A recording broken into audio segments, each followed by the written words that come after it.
నమస్తే నాగనాథ్ గారు. నమస్కారం శ్వేత గారు. నాగనాథ్ గారు, మేషరాశి వారికి గురుగ్రహ వక్రి ప్రభావం వల్ల ఎలాంటి వాళ్ళ జాతకంలో ఎలాంటి పరిణామాలు చోటు చేసుకోబోతున్నాయి? అండ్ ఒకవేళ వాళ్ళు పరిహారాలు పాటిస్తే ఏ విధమైన పరిహారాలు పాటించవలసి ఉంటుందో మీ మాటల్లో చెప్పండి. ఖచ్చితంగా శ్వేత గారు. హిట్ టీవీ ప్రేక్షకులందరికీ కూడా నమస్కారం. గురుగ్రహం యొక్క వక్రి అంటే మనం వక్రి యొక్క కాలాన్ని మనము 10వ తారీఖు అక్టోబర్ మాసం 2025కి మొదలైతే 28వ తారీఖు డిసెంబర్ 2025 వరకు వక్రిలో గురుగ్రహం ఉంటుంది. అయితే చాలా మందికి తెలియని విషయం ఏంటంటే ఈ వక్రితో పాటు అతిచారం కూడా ఉంది ఈసారి. ఓకే. వక్రి అంటే తిరోగమనం, ఓకేనా? అంటే మళ్ళీ వెనక్కి ప్రయాణించడం, గ్రహము వెనక్కి ప్రయాణించడం. అతిచారము అంటే ముందుకు ప్రయాణించడం, నార్మల్ స్పీడ్ కంటే ఎక్స్ట్రా స్పీడ్, అంటే విపరీతం. ఇప్పుడు మీరు 50-60 వెహికల్ స్పీడ్ ఉన్నప్పుడు మీరు ఒకటేసారి 120-150 స్పీడ్కి వెళ్ళిపోతే ఎలా ఉంటుందో, ఈ యొక్క అతిచార స్థితి కూడా ఇప్పుడు గురువుకి ఇదే డ్యూరేషన్ లో ఉంది. ముఖ్యంగా 18వ తారీఖు అక్టోబర్ 2025 నుంచి 5వ తారీఖు డిసెంబర్ వరకు సుమారు ఈ డేట్స్ లో గురుగ్రహము కర్కాటక రాశిలో కూడా ఉంటాడు. చూడండి, ఇప్పుడు ప్రస్తుతం గోచార ఫలంలో ఈ మేషరాశి వాళ్ళకి మిథున రాశి నుంచి వృషభ రాశికి మీకు వక్రి అయితే, అతిచారంలో ఏమవుతారంటే మిథునం నుంచి మళ్ళీ కర్కాటకంలో కూడా వచ్చేసేంత స్పీడ్ ఉంటుంది. ఓకే. సో ఈ అతిచార స్థితిలో ఉన్నటువంటి డ్యూరేషన్ కూడా చెప్పాను కదా, 18th అక్టోబర్ 2025 నుంచి 5th ఆల్మోస్ట్, అంటే 5th డిసెంబర్ ఆల్మోస్ట్ ఈ షార్ట్ డ్యూరేషన్ వరకు గురువు అతిచార స్థితిలో కూడా ఉంటాడు. సో అతిచారము, రెండోది వక్రి, ఈ రెండిట్లో ఒకసారి మనం గమనిస్తే మేషరాశి వాళ్ళకి వాళ్ళ జాతకరీత్యా, వాళ్ళ వ్యక్తిగత గోచార రీత్యా చూసుకుంటే భాగ్య వ్యయాధిపతి అంటారు అన్నమాట. అంటే మేషరాశి వాళ్ళకి భాగ్య వ్యయాధిపతి అంటారు. అంటే 9th and 12th house lord అవుతాడు. సో భాగ్యస్థానము, వ్యయభావం గురించి మనం మాట్లాడుకునేటప్పుడు అసలు గురువు యొక్క ప్రభావం మేషరాశి మీద, మేషరాశి వాళ్ళు గమనించాల్సినటువంటి మార్పు ఏంటి అన్నది కూడా, గురువు యొక్క స్వభావం అంటే స్వతహాగా గురువుకున్న లక్షణాలు ఏంటి అన్నది మనం ఒకసారి చూసుకోవాలి. ప్రతి మనిషిలో ఒక ధాతృత్వం ఉంటుంది, అట్ ద సేమ్ టైం ఒక మనిషిలో ఆశావాదం ఉంటుంది. ప్రతి మనిషి కూడా మార్పు దిశగా కోరుకుంటాడు, మార్పు దిశగా జీవిత ప్రణాళికలన్నీ వేస్తాడు. అంటే అట్ ద సేమ్ టైం ఆధ్యాత్మిక చింతన కూడా ఉంటుంది.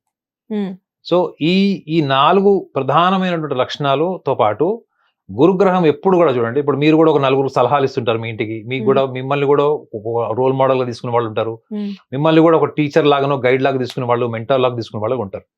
ఇదంతా కూడా ఏంటి, గురువు లక్షణం ఇది.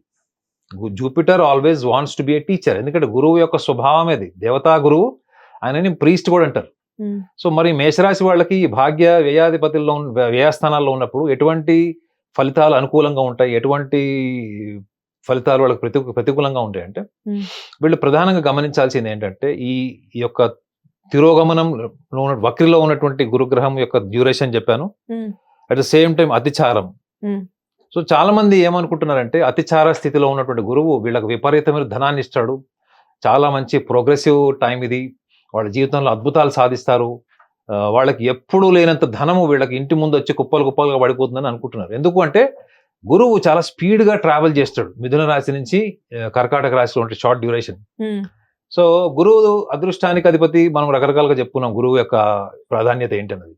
కానీ ఒక విషయాన్ని అందరూ గమనించాలి, ఏంటంటే మేషరాశి వాళ్ళకి ఒక స్వభావం ఉంటుందండి.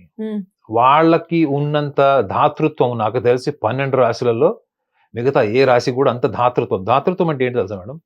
You will become generous to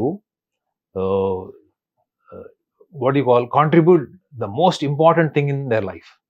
me జీవితంలో ఒక అద్భుతమైనటువంటి స్థితిని మీరు ఎంతో కష్టపడి సంపాదించినటువంటి ఒక స్థితి ఉంటుంది చూడండి, అది వేరే వాళ్ళ కోసం మీరు ఎప్పుడైనా దానం చేసేటువంటి ఒక స్థితి వచ్చినప్పుడు మేషరాశి వాళ్ళు ఫస్ట్ ఉంటారు మేడం. ఒక మేషరాశి వాళ్ళ నమ్మకం గెలిచిన, ఒక మేషరాశి వాళ్ళకు మీరు నచ్చిన, మీకు కోసం వాళ్ళు సర్వస్వం త్యాగం చేస్తారు, సర్వస్వం ఇచ్చేస్తారు వాళ్ళు. సో ధాతృత్వం అంటే ఏంటి, దే ఆర్ వెరీ జనరస్. ఈ జనరాసిటీ అన్నది కూడా వాళ్ళు అందరూ చేస్తారు కదండి. మీరు అంటారు అనమాట, 12 రాశులు అందరికీ ఉంటుంది కదండి, మనిషి అనే వాడికి ఎంతో అంత సహజ సిద్ధమైన ధాతృత్వం ఉంటుందని మీరు అనొచ్చు. కానీ మేషరాశి వాళ్ళకి ఏంటంటే వాళ్ళు ఏమి చేసినా, ముఖ్యంగా సామాజిక కార్యక్రమాలు చేసినా, స్నేహితులకు చేసినా, కుటుంబ సభ్యులకు చేసినా, కర్త కర్మ క్రియ నేనే అయ్యేటట్టు చేసేటువంటి లక్షణం ఈ మేషరాశి వాళ్ళకు ఉన్నట్టు ఎవరికి ఉండదు. అబ్బో! కానీ చాలా దాతృత్వంలో ముందుంటారనమాట వీళ్ళైతే. 100% ముందరుంటారు. వీళ్ళు చేసేటప్పుడు కూడా ఒక ప్రైడ్ ఎంజాయ్ చేస్తారు. అంటే ఒకడికి లైఫ్ ఇచ్చాను, ఒక వ్యవస్థను నడుపుతున్నాను, ఒక వ్యవస్థను మారుస్తున్నాను అంటే ఇక సర్వస్వం లైఫ్ అండ్ డెత్ అనే యాంగిల్లోకి వెళ్ళిపోయి వీళ్ళు జనరల్స్గా ఉంటారు. ఇది వక్రిలో ఉన్నప్పుడు దాని ప్రభావం అంత సీరియస్గా ఉండదండి. కానీ ఇది అతిచారంలోకి వచ్చేటప్పటికి ఏమైపోతుంది, అది వాళ్ళకి అడ్వర్స్ అవుతుంది. గుర్తుపెట్టుకోండి, అతిచార స్థితిలో ఇప్పుడైతే గురుగ్రహము వక్రిలో చెప్తున్నారో ఇప్పుడు మిశ్రమ ఫలితాలు ఇస్తాడు అని కూడా జ్యోతిష్యులు చెప్తున్నారు. ఏమని, నెగిటివ్ ఉంటుంది, పాజిటివ్ కూడా ఉంటుంది. కాబట్టి నెగిటివ్ సైడ్ ఏంటంటే ముఖ్యంగా వీళ్ళు గమనించాల్సింది ఏంటంటే 18వ తారీఖు అక్టోబర్ నుంచి డిసెంబర్ 5వ తారీఖు వరకు ఈ దాతృత్వాన్ని వీళ్ళు ఏం చేయాలి, దాతృత్వాన్ని వీళ్ళు they should not be generous, they should be calculative, they should be logical, they should use their left brain, not right brain. ఈ రైట్ బ్రెయిన్ యూజ్ చేశారో వాళ్ళు మొత్తం, ఎందుకంటే గురుగ్రహం ఒక్కసారి ఊడి చేసాడు అనుకోండి మీ డబ్బులు, మీ దగ్గర రోడ్డు మీద సమోసాలు కొనుక్కోవడానికి కూడా డబ్బులు లేకుండా చేస్తాడు. చాలా మంది శనిని బద్నాం చేస్తారు. ఏంటంటే శని గినక మిమ్మల్ని పట్టుకున్నాడంటే మొత్తం సర్వస్వం ఊడి చేస్తాడు, మిమ్మల్ని ఎటు చెప్పులు లేకుండా, కాళ్ళకి చెప్పులు లేకుండా నడిపిస్తారంటారు. కానీ గురుగ్రహం యొక్క పరిస్థితి ఏంటంటే మీరున్న సమాజంలో మీకు వాల్యూ లేకుండా పోతుంది. అందులో మేషరాశి వాళ్ళకి ఏంటి మేడం, వాళ్ళకి ఎక్కడికి వెళ్ళినా కానీ ఒక గౌరవం కోరుకుంటారు. వాళ్ళు 10 మంది వాళ్ళని అడ్మైర్ చేయాలి, 10 మంది వాళ్ళని చాలా ఒక గొప్ప నాయకుల్లాగా చూడాలంటే లక్షణాలు వాళ్ళకి డిఫాల్ట్ ఉంటాయి. మరి అటువంటి లక్షణాలు ఉంటాయి మేషరాశి వాళ్ళు. ఈ గురుగ్రహం వక్రిలో వాళ్ళకి నిజంగా తిరోగమనంలో ఉన్నటువంటి వక్రి కన్నా ఎక్కువగా ఈ అతిచారంలో ఉన్నటువంటి గురువు మాత్రం వాళ్ళకి డెఫినెట్లీ వాళ్ళకి నెగటివ్ రిజల్ట్స్ ఇచ్చే ఛాన్సెస్ భయంకరంగా ఉంటాయి. అలాంటప్పుడు వాళ్ళు గమనించాల్సింది ఏంటి మేడం, వాళ్ళు సహజ సిద్ధంగా ఉండేటువంటి లక్షణం ఏంటంటే they are very good initiators. దేంట్లో అయినా కానీ ఒక అడుగు ముందరేసి నుంచి ఉంటారు. ఈ కాలనీలో ఒక పని అవ్వట్లేదు, లేకపోతే మన సమాజంలో అవ్వట్లేదు, మన అపార్ట్మెంట్లో ఒక పని అవ్వట్లేదు, మన కంపెనీలో ఇది ఇవ్వట్లేదు అంటే ఫస్ట్ ఇనిషియేట్ చేసేది ఎవరు, మేషరాశి వాళ్ళు. సో వీళ్ళు ఇనిషియేషన్ దగ్గర they should not be emotional, they should not be aggressive. రెండవది ఏంటంటే వీళ్ళకి సహనం కూడా తక్కువ ఉండడం వల్ల వీళ్ళు అనుకున్నది ఒకవేళ జరగట్లేదు, ఫలితం రావట్లేదు అంటే plan B, plan C, plan D, ఇట్లా రకరకాలుగా వీళ్ళు మాడ్యులేషన్ చేసుకుంటూ పోతారు. ఇది వాళ్ళు ఏం చేయాలి ఈ టైంలో, ముఖ్యంగా ఈ డ్యూరేషన్ లో అక్టోబర్ 18 నుంచి 5వ డిసెంబర్ వరకు వాళ్ళు తగ్గించుకోవాలి. ఇప్పుడు ఆర్థిక నష్టం ఒకటే కాదండి, ఎందుకంటే వీళ్ళకి భాగ్యస్థానాధిపతి వ్యయాధిపతి కూడా అయ్యాడు. సో ఇంకొక విషయం కూడా గమనించాలి ఏంటంటే, వృద్ధులు ఎవరైనా ఉన్నారు మేడం, మేషరాశిలో పుట్టిన వాళ్ళు వృద్ధులు ఉన్నారు, ఇంకా వాళ్ళు వీలునామా రాసేయాలి. వీలునామా రాసేసే టైం వచ్చింది అనుకున్నప్పుడు వీలునామా రాసేయండి దయచేసి. ఎందుకంటే ఈ అతిచారం అన్నది వ్యయభావానికి సంబంధించిన ఒకటి మనం చూస్తే చాలా మంది చూడండి ఈ వీలునామాలు రాయక వాళ్ళు కాలం చేసిన తర్వాత వాళ్ళ కుటుంబ సభ్యులు కొట్టుకొని హత్యలు చేసుకున్నటువంటి కేసులు కూడా నేను చాలా చూశాను. అంటే ఇది వాళ్ళకి ఒక రకంగా చెప్పాలంటే వీలునామా అంటే ఏంటి మేడం, మీరు జీవితకాలం కష్టపడి సంపాదించిన డబ్బు మీ పిల్లలకి సమానంగా పంచడం, అది కూడా పంచడం అన్నది కూడా మీరు ఇవ్వడమే. అంటే ఏంటి, గురుగ్రహము Jupiter is a lord of giving. గురుగ్రహం అనేవాడు దానం ఇస్తాడు లేదా ఇవ్వడం అనేది గురువు యొక్క లక్షణం. సో ఈ టైంలో, ఈ అతిచారం టైంలో మేషరాశి వాళ్ళకి గనక వాళ్ళు ప్రాపర్టీస్ ఏమైనా వాళ్ళు డివైడ్ చేయాలనుకుంటే అది ఆఖరి కోరికే కాకపోవచ్చు. ఈవెన్ మీరు మధ్య వయసులో ఉన్నా, మీరు 50 సంవత్సరాల్లో వయసులో ఉన్నా కానీ ఒకవేళ మీరు ప్రాపర్టీస్ ని ఏమైనా డివైడ్ చేసి కుటుంబ సభ్యులకు పంచేయాలి, అన్నదమ్ముల షేర్ కావచ్చు, అక్కజెల్లెల షేర్ కావచ్చు, వీటికి సంబంధించింది ఏదున్నా కానీ ఈ అతిచార స్థితిలో ఉన్నట్టు గురుగ్రహము వీళ్ళకి మాత్రం మంచి చేస్తాడు. ఎందుకంటే వ్యయాధిపతి, మీరు ఏదైతే వదిలేస్తారో అది మళ్ళీ మీకు తిరిగి వస్తుంది, అదృష్ట రూపంలో వస్తుంది, మీకు కర్మ రూపంలో వస్తుంది. Plus at the same time మీకు భాగ్యస్థానాధిపతి అయ్యాడు అంటే ఏంటి, మీరు హయ్యర్ డైమెన్షన్స్ ఆఫ్ లైఫ్ అంటే ఎడ్యుకేషన్ కావచ్చు, లేకపోతే మీరు కెరియర్లో ఇంకా ఉన్నతమైన స్థానానికి వెళ్ళడం కావచ్చు, ఒక స్టేజ్ నుంచి ఇంకొక స్టేజ్కి ఎదగాలని కోరుకున్నటువంటి టైం ఉంటుంది. ఇది ఈ టైంలో ముఖ్యంగా వక్రీలో ఉన్నటువంటి డ్యూరేషన్ క్లియర్గా చెప్తున్నాను. 18వ తారీఖు అక్టోబర్ నుంచి 5వ తారీఖు డిసెంబర్ వరకు ఈ వక్రీలో కాదు, ఇది అతిచారం. ఈ అతిచార స్థితిలో ఉన్నప్పుడు దయచేసి ఎటువంటి ఎక్స్పెరిమెంట్లు చేయకండి. ఎందుకంటే ఈ ఎక్స్పెరిమెంట్స్ చేసే టైమే కాదు ఇది అసలు. ఎట్ ద సేమ్ టైం వాళ్ళు ప్రతి చిన్న విషయాల్లో కూడా అవతల వాళ్ళకి ఏదో సహాయం చేసేయాలి, ఏదో నా వంతు సాయం నేను చేయాలనుకున్నప్పుడు 1-2 సార్లు పరిశీలించుకోవాలి.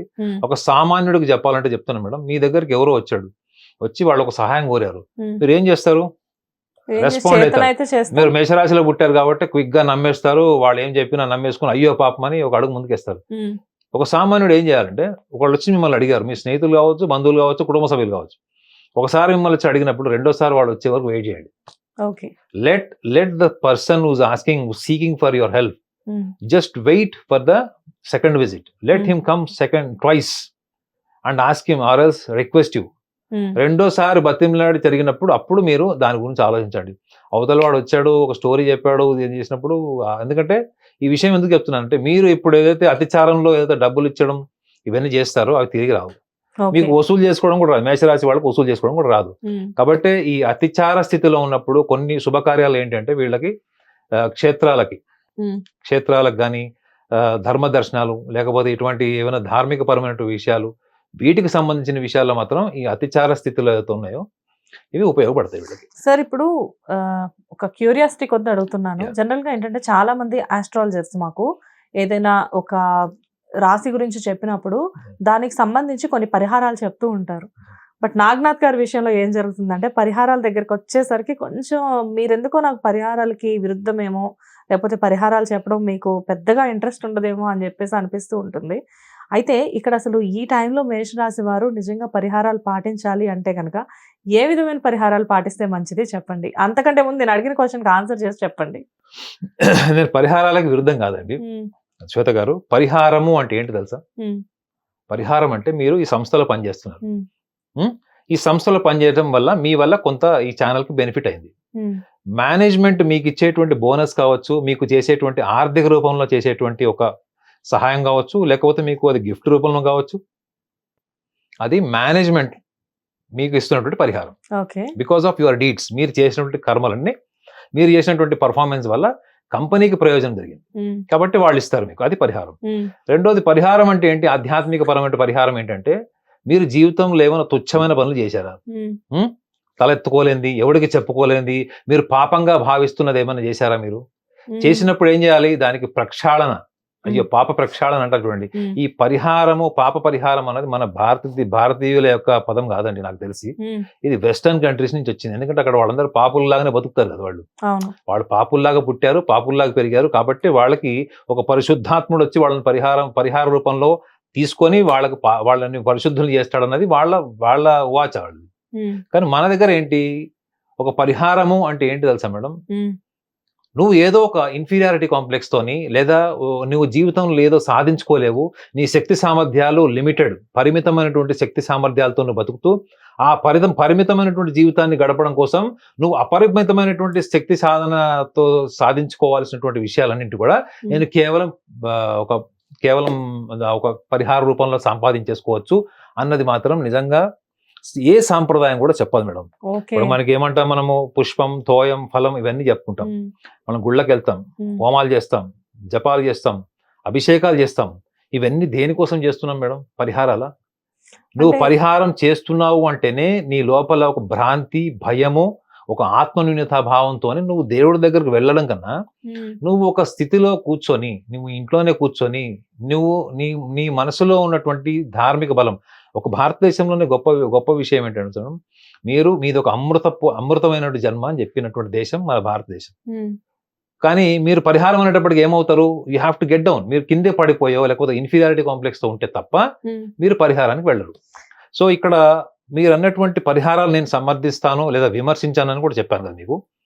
పరిహారము అంటే జ్యోతిష శాస్త్రంలో ఇప్పుడు గురుగ్రహం గురించి చెప్పాను. ధాతృత్వము దేన్నైనా కానీ, ఎక్స్పాన్షన్ దేన్నైనా కూడా ఒక రకమైనటువంటి ధార్మిక పరమైనటువంటి విశ్లేషణ చూసుకుంటే ఎక్స్పాన్షన్ అంటారు, లేకపోతే జనరాసిటీ అంటారు, లేకపోతే ఆప్టిమిజం అంటారు, స్పిరిచువాలిటీ అంటారు, విజ్డమ్ అంటారు. ఇవన్నీ గురువు యొక్క లక్షణాలన్నప్పుడు మీ శరీరంలో, మనసులో ఈ లక్షణాలు లేవా చెప్పండి? ఉన్నాయి కదా. మీకు ఈ లక్షణాలన్నీ మీకు ఉన్నాయి. కెమెరామ్యాన్ కు ఉంది, మన వాచ్మెన్ కూడా ఉంటుంది. Everybody is generous up to their standards. అలాంటప్పుడు మీరు ఒక దివ్యమైనటువంటి జీవన విధానం గడుపుతున్నారు అనే భావంలో ఉన్నప్పుడు మీకు పరిహారం ఎందుకు? ప్లస్ జాతకంలో మీకు వ్యక్తిగత జాతకంలో ఇప్పుడు మీకు అతిచార స్థితిలో ఉన్నటువంటి గ్రహాలన్నీ మీకు, లేదా ఇప్పుడు గురుగ్రహం గురించి మనం మాట్లాడుకుంటే ఏ పరిహారం వల్ల మీ జీవితంలో ఏం జరుగుతుంది అన్నది మీ వ్యక్తిగతమైనటువంటి ఆలోచన తప్ప నిజంగా మూలాల్లో అన్ని అవే ఉన్నాయి అన్న విషయాన్ని కూడా నేను దృష్టిలో పెట్టుకుంటాను. అందుకే నేను ఎటువంటి సూచనలు ఇస్తానంటే, మనము మన అంతర్గత శక్తికి సంబంధించినటువంటి మనసు, మన ఆలోచన, మనం తీసుకునే నిర్ణయాలు, ఇవన్నిట్లో కనుక మనం ఒక సమాంతరంగా కనుక మనం ఒక పని మొదలెడితే ఫలితం మనకి ఆటోమేటిక్ గా వస్తుంది. దాన్ని మనం సంకల్పం అనొచ్చు, మేనిఫెస్టేషన్ అనొచ్చు, ఏమని అనొచ్చు.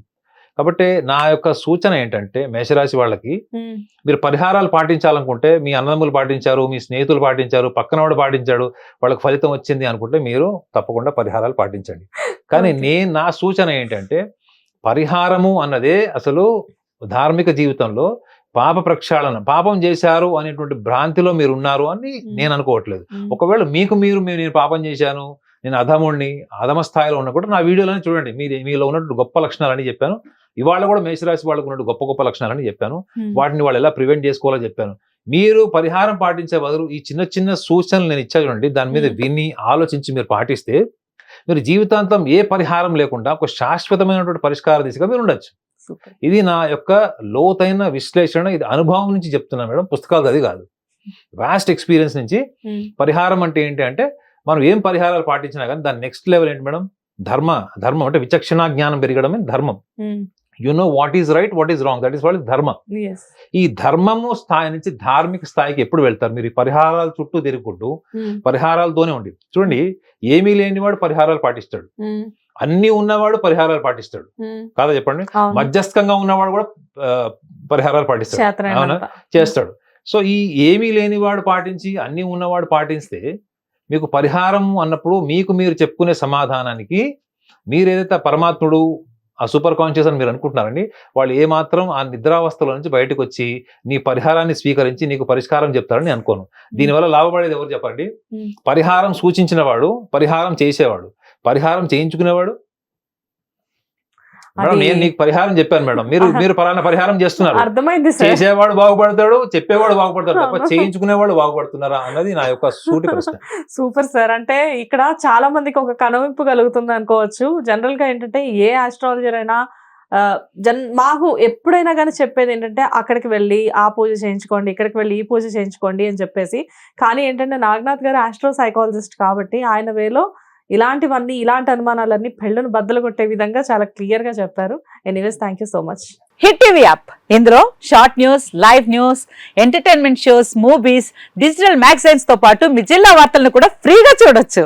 ఇంకెందుకు ఆలస్యం, వెంటనే హిట్ టీవీ యాప్ ని డౌన్లోడ్ చేసుకుని ఫ్రీగా ఎంటర్టైన్మెంట్ పొందండి. Hit TV app, hit TV app, please download hit TV app. Hit TV app ని ఫ్రీగా డౌన్లోడ్ చేసుకొని ఎంజాయ్ చేయండి. మీకు నచ్చిన ఎంటర్టైన్మెంట్ కోసం హిట్ టీవీ యాప్ ని ఫ్రీగా డౌన్లోడ్ చేసుకుని ఎంజాయ్ చేయండి. హిట్ టీవీ యాప్ ని డౌన్లోడ్ చేసుకుని ఆస్వాదించండి, ఆశీర్వదించండి. ఇంతమంది సెలబ్రిటీలు హిట్ టీవీ యాప్ ని డౌన్లోడ్ చేసుకోండి అని చెప్తున్నారంటే ఎంత మంచి యాప్ ఆలోచించండి.